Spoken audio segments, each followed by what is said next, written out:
You're watching a special presentation of the ZS Prize. I'm Suresh Venkat. Our next guest is Dr. Vijay Chandru. Dr. Chandru is a computer scientist and a healthcare entrepreneur. A technology pioneer of the World Economic Forum since 2006, he has served on the WEF's Industry Agenda Council on the future of the health sector. He is currently a National Distinguished Technologist and Adjunct Professor at the Indian Institute of Science. He was a founder of Strand Life Sciences, India's leading precision medicine solutions company, and led the company as executive chairman from its inception in 2000 till 2018. Dr. Chandru is a member of the jury of the ZS Prize. Dr. Chandru, advances in life sciences like gene therapy, cell therapy, personalized medicine are transforming healthcare in almost magical ways. How can we unleash such advances to benefit the Indian market? Right. No, absolutely. And I think, while I mentioned that digital technologies are deep into the second half of the chessboard, which means that, you reach the second half on the 32nd square of the chessboard. So basically, technology has advanced by a factor of 4 billion when it has reached the second half. With certain areas in life sciences, and particularly genomics, we actually have also reached the second half of the chessboard. And that's why you're starting to see sort of the magic, right, from those technologies also starting to play out. And so these advances are, of course, in some sense, still at the cutting edge of R&D and what we're seeing right now is some very neat ideas being taken forward at laboratory scale and perhaps in early clinical work.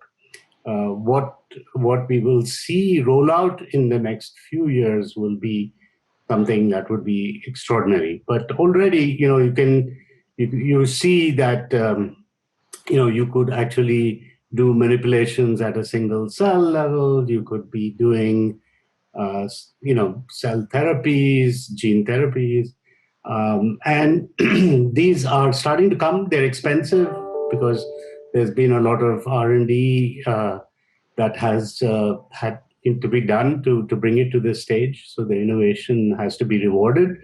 But I think, what will happen is that you'll see the rapid in some sense, acceleration. And because of what we've seen in the information technology world, that what cost $4 billion now costs $1.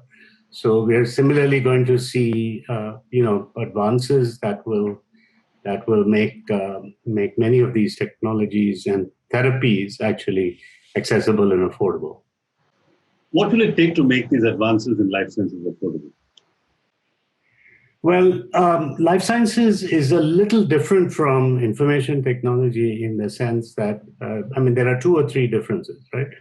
One difference is that there's slightly longer gestation in actually developing life sciences product. There is because of, the fact that there is health issues associated with these life sciences, not only to humans, also to other organisms.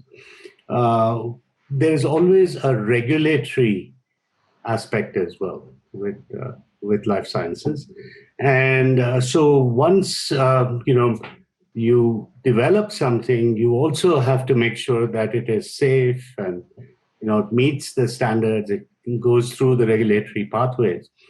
And that tends to be a challenge for entrepreneurs because, you just have to plan to be a camel and not a tiger, right? So that, in fact, there's a very nice book out of University of Cambridge called Camels, Tigers, and Unicorns. And, in many ways, life science companies have to be camels. And there's nothing wrong with being a camel. And so I think, but, it does take a little bit of patience to build that. Now, you can do work in life sciences, that's a little peripheral to the regulatory pathways. So if you're doing screening and not actual diagnostics, or you're providing certain types of technological solutions to the clinical world as well, there could be spaces there that can have much quicker gestation, but you have to search for them. Right? Dr. Chandru, in your view, what are the aims of the ZS? The aims, I believe, are primarily to spot very innovative ideas and to encourage these innovators. Uh, I would imagine primarily these would be young innovators, uh, fairly soon after they're out of formal education, possibly working professionals as well who are looking to do something meaningful and creative in an entrepreneurial way. And so I think the aim is really to encourage such innovators and give them the break that they need, right? And I think a ZS Prize, should end up being like a brand like a MacArthur Prize or a Next Prize or or in the academic world, we have the Abdul Kalam Prize for technology or the J.C. Bose Prize for science. I think, and the Infosys Prize, which has also become a coveted prize. So I think introducing these types of awards actually does give a great boost to young innovators to take forward. Dr. Chandru, do you see the ZS Prize acting as a sort of catalyst for spurring on healthcare innovation in India? Absolutely. And I think, we need ideas like this.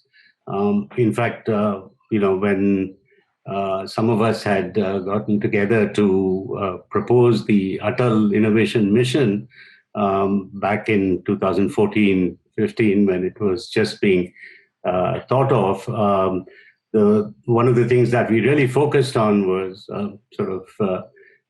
challenge problems and how those could actually spur innovation at a different level. And of course, healthcare was one of the focus areas. And while I think the government has done its bit in trying to get this whole sort of startup excitement going, I think we need more sophisticated and mature sort of corporate players like ZS to also enter this domain and to spur this kind of entrepreneurship. As a juror, Dr. Chandru, what are you personally looking for in the ideas and innovations from participants?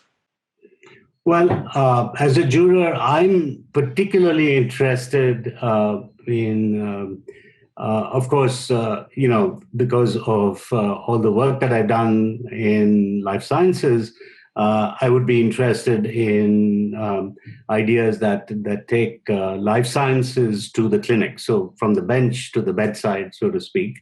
And the other area that really excites me is, of course, how we're going to look at addressing the rural divide, right?